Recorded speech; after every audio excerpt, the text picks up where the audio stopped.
Alright guys, so today we're going to talk about mixing and mastering a song that you may have written.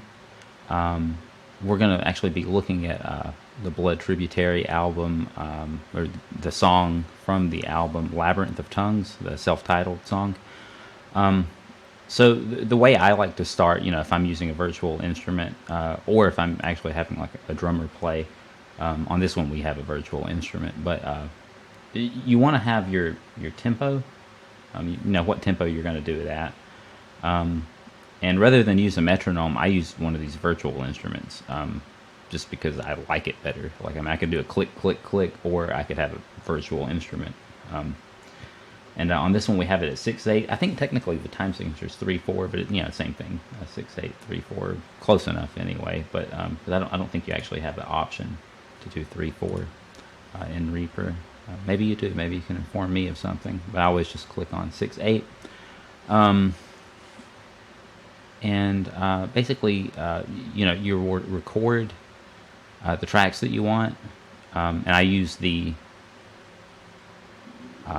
drummer, the virtual drums, to get that set up.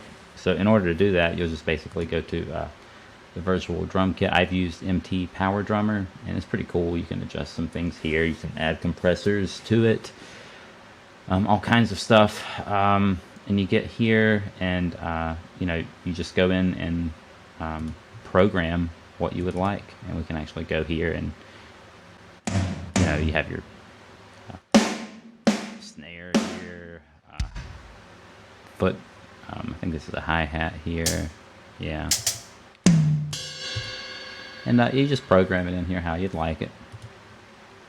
And then I, just for the fun of it, I think it sounds a little better, throw a little reverb on it. So the first step, go ahead and get your drums in. And you can actually create like little fill patterns and things too if you'd like. And you can hear that here. Let me actually go ahead and solo it so you can hear it. Okay, so get that in and go ahead and record your tracks. I mean, that's just basically to it. I use a Focusrite Scarlett Focusrite to do it. It's very good quality. And it's kind of affordable too. You can get them on Reverb pretty cheap used, and they're built like a ton of bricks, so it's not going to go down on you. But yeah, go ahead and record your guitar. So here I have like a clean guitar. You can just use this as an example.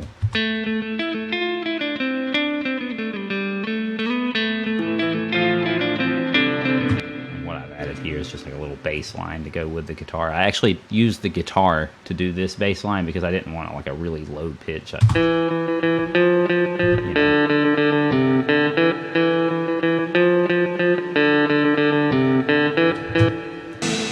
hear them both together. Well, what else did I have? There's a rhythm track here as well.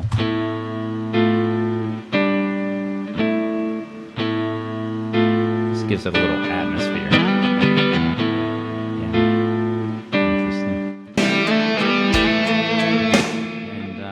Apparently there's a guitar solo coming in somewhere. I guess right here.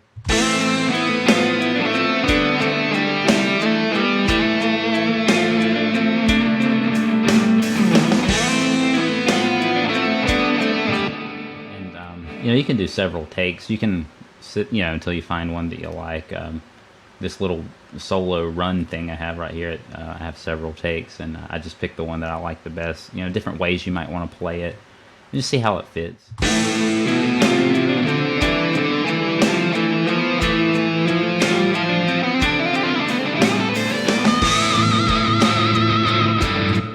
that's the one I went with. But yeah, go ahead and I did like a little synth thing too. It's not a real synth. It's actually just a guitar effects pedal. But it sounds like a synth.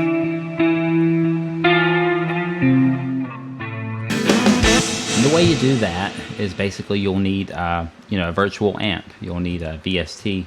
Here I've used Positive Grid's bias effects. You can use any of them though. There's some free ones out there that work pretty well too. But yeah, go ahead and get your virtual amp, set it up. You know, you can find other videos on that. This video is not really covering, you know, how to use a virtual amp. You can see how I kind of EQ'd this though. I used an electric guitar with like an acoustic simulator, and I've cut the lows and cut the highs and left the mids kind of alone. That's pretty much all we've done to this. But yeah, go in there and record each of your tracks. And you do the same thing with your bass. The bass actually, the actual bass doesn't come in until after the intro. But yeah, we'll do that. And after we get all that in, then what we want to do is, what I like to do is something for dynamics. So with the guitar, you know, sometimes you can like pick something wrong. Maybe pick it a little too hard, pick it a little too soft.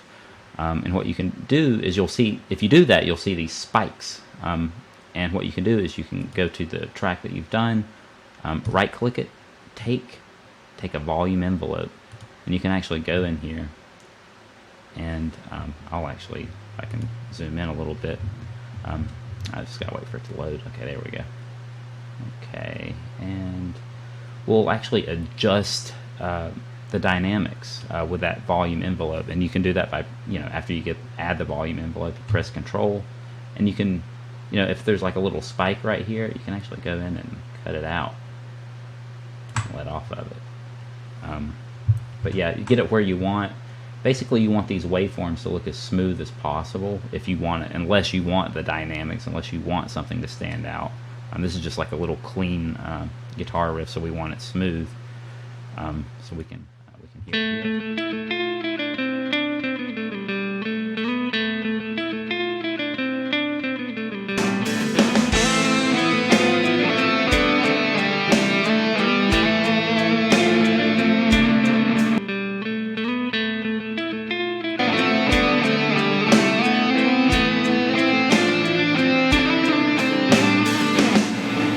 So we've got that the way we want it. And then what we want to do is EQ everything. So how do we EQ? Well, for a guitar, it looks like I've added a compressor here too. Just a stock acoustic guitar compressor. I might have tinkered with a little bit. You can just, you know, move the sliders around and see what you think sounds the best. But for EQing guitar, we want to cut out the really high frequencies. What we do here, I've added a high shelf, and I've, you know, basically anything over, it actually subtracts decibels, and I think down at the bottom is like minus 120. So the from here, you know, we can see -6. Anything past looks like maybe 17K is gone. It's completely wiped out. We've added a low shelf filter to get rid of the really low pitch sounds as well. And a lot of that stuff's not even audible by the human ear. And I've cut a little bit around 244. So between 200 and 300 is where your muddy sound comes from. I just cut that out. I have a pretty wide band here. So it, you know, takes actually quite a bit of it out. And we want, you know, the other section of the guitar here, we don't want it to be the exact same. We want it to sit in separate spots on the mix. So I have a little bit of a boost right here in the mids. But the same principle here, and I boosted the lows a little bit, it looks like. Or a slight cut to them, rather. But not as significant as the other one. And you'll find that they sit pretty well in the mix. This is track 2, and we can see track 2 down here under clean guitar, track 2, and it's right in the middle, panned right in the middle. For the bass, clean guitar B is also right in the middle. And we'll hear how they sound.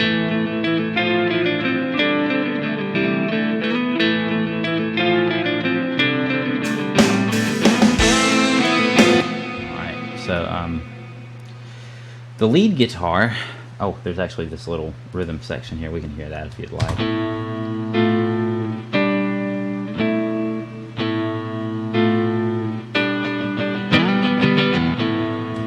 So actually, I boosted that little shuffle there at the end. But yeah, and so you can tell these are like significantly quieter. I've lowered the 4 decibels. I've lowered the volume 4 decibels on this. The bass, I've lowered the volume 1 decibel, boosted the clean. And this will all vary based on your track, but basically get it how you'd like. And we go to the electric guitar. I want this to stand out a little bit, the lead.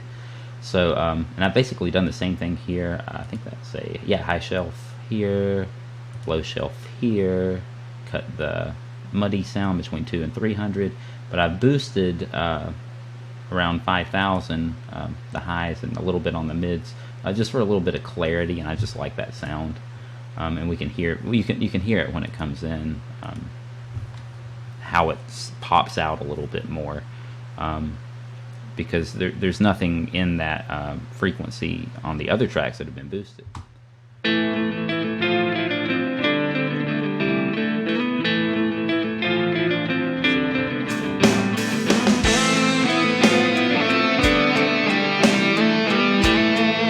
That stands out pretty well.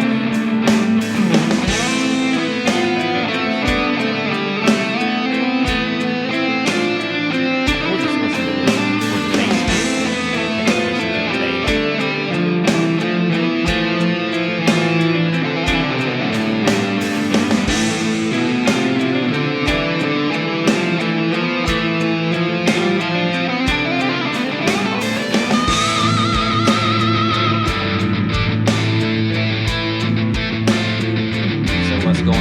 Bass EQ.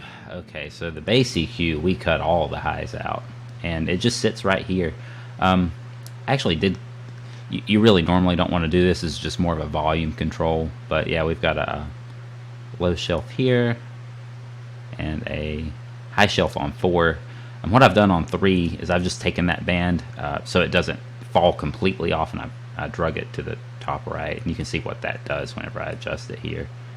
You see what that'll do. But yeah, what we've got going on here, so I wanted it to sit around 100, and of course in the actual we've got settings on the amp too, right? It's not like the amp hasn't been adjusted, just like the guitar, we've adjusted that the way we want it. Personally, I just set the amp up where I actually just like the sound, and this is what we've got here. I've got like a little bit of a drive on it.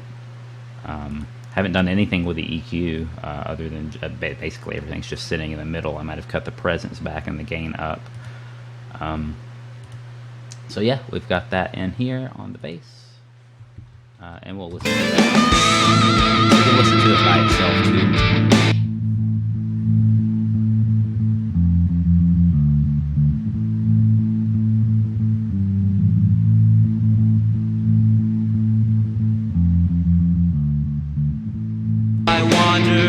Lost and alone in a sea of mindless drones, sacrifice the... So what's going on with the vocals? All right, so this is where actually for me, I'm not a very good vocalist, but this is where it kind of gets tedious. One last thing before we go into the vocals. With the guitar, and you can see here, I'm on track 10. So with the rhythm guitar, we'll actually just listen to this by itself.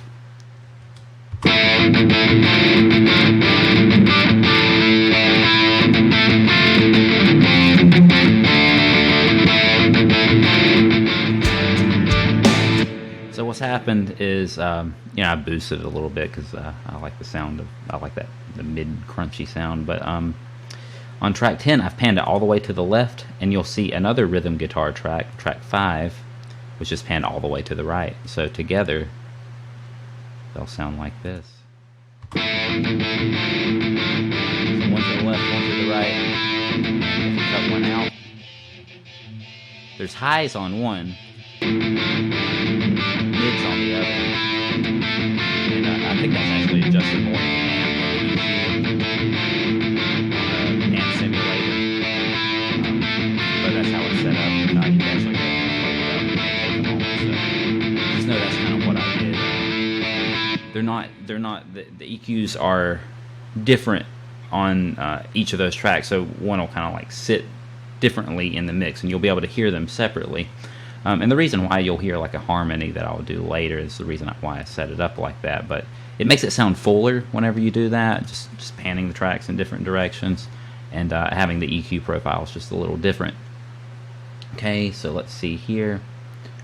And I mentioned the dynamics, which I don't actually, as far as the rhythm guitar, I didn't really have to do much because I actually wanted the dynamics. I don't want it sounding smooth.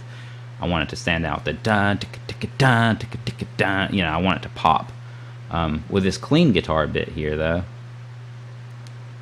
I did not want the dynamics. That was just me picking a little too hard, and I had to go in there and cut that out. But yeah, that's what we'll do here, and you know, get all your tracks recorded, and then EQ them. What we'll see on the EQ of the guitar, I actually use the Iron Maiden sound on that, but on the guitar, we have a low shelf, so we want the bass to fill in on the lower frequencies, and the high shelf are above like 20K. I don't think humans can actually hear that anyway, so I just cut that out. I don't know if that actually matters or not, but I do it anyway. And I've cut some of the mud out, boosted the highs, boosted the mids on this one, and we'll listen to it again.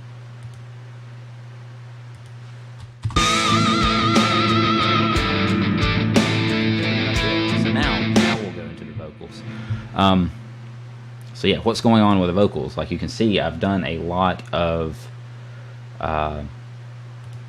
adjusting the dynamics, and the way I did that, of course, like I said earlier, you right click it, take a volume envelope, and you really want these to be about the same height. You don't want it real spiky and real low, unless that's something you're going for, but here we're just wanting everything to sound smooth. And you know, when you're singing, if you get too close to the mic and too far away from the mic, it'll have an effect. And you could sit there and record it over and over and over until you get it perfect. Spend several hours doing that, or you could just go in here, right click, take volume effect, and adjust it how you'd like it. As far as the EQ goes on this, the first thing I do, I throw a compressor in first, actually. We'll go to this other track. So this other track I have a little different. So on this track, first thing I do is I do the low shelf, cut out the really low frequencies that your ear can't hear anyway. The bass is supposed to sit there, not your voice. And other people may do it differently. It's just how I do it. Cut the muddy sound, and this is what's called like a subtractive EQ. So the first EQ we run is just subtracting things that we don't want. The second EQ, or the second thing we do, is we run a compressor, which has like a similar, you know what a compressor does, it compresses. Basically, then we do a auto tune. This is just me. If you want to sit there and get the sound exactly perfect every time, you can. This is so faint, you probably can't even notice it. Matter of fact, we'll actually play it with and without it. Off I wander, lost and alone, in the sea of mindless drones, sacrificed. If we actually take this off, you can tell it's actually not doing much to my voice at all. It's just because I'm actually kind of close to the right keys on everything. Off I wander, lost and alone, in the sea of mindless drones, sacrifice their blood to the well. Probably can't even hear a difference, but it's there, so you know, why not? It's a tool that we have. We'll just use the tool. So I do a pitch shift, and you hear like Metallica does this to give a thicker, fuller sound. I don't think I do it quite to the extent you know, Bob Rock or someone would do, but I add 3 cent on one track, and on the other track I actually subtract 3 cent, so it just gives it a fuller sound. And then we go in with our additive EQ, and this is just where I do some of those around 100 hertz. I put them back in, and I boosted a lot of the mids and highs here, and that'll just add a lot of clarity to it. I'll show you where on the other track we have the pitch. I subtract 3 cent on one, add 3 cent on the other. Delays, I have one set at 210, one set at 190. and just slightly different. It just makes it sound fuller, you know. The reverb, similar thing going on here. They're basically the same. Just a little, added a little stereo width for some reason. Don't really remember why I did that. Maybe it had an effect, maybe it didn't. So yeah, that's pretty much how you do the vocals, and just go in there and, you know, try to make everything as smooth as possible. There's several tracks here on these, like, unlike the guitar where, like, I left all the tracks. A lot of the vocal tracks I'll just delete them when I'm done with them. That's pretty much it. That harmony, the reason that we did 2 frequencies, I can go ahead and show you that. Let's see, I think it'd be guitar track 10. So yeah, we can hear why we did two tracks, with one with more mids and one with more highs. That's why we did the EQ that way. So you'll hear that right here. There must be a way out somehow. It's over here. Right here. Fierce is the sky.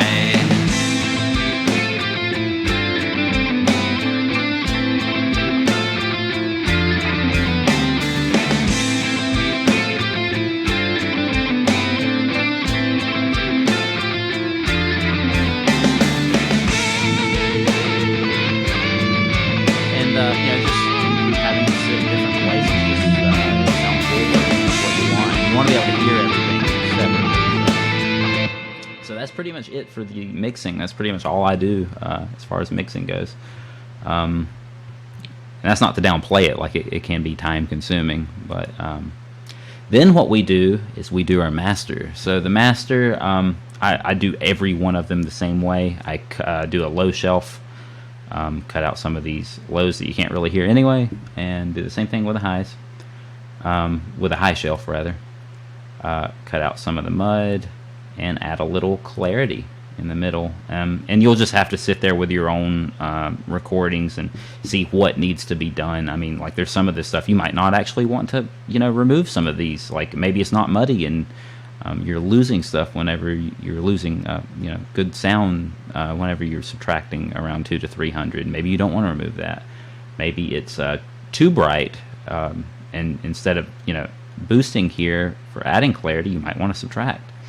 Then I throw a compressor on, and this is a JS 1175 compressor. You just add, you know, to do that, you just click add and then go to that particular compressor under JS. There's different compressors you can use. On this one, basically what I do is I just listen to the whole thing and adjust the slider wherever it needs to be. The gain's at 0. Another compressor, this one's a cool one, and you can set this up, and you can find other videos on YouTube how to set this up the way you want. But you can actually adjust everything between 0, like, and you can actually change this too. You can actually change where you want this to adjust, but between 0 and 160. So say we're fierce is the sky.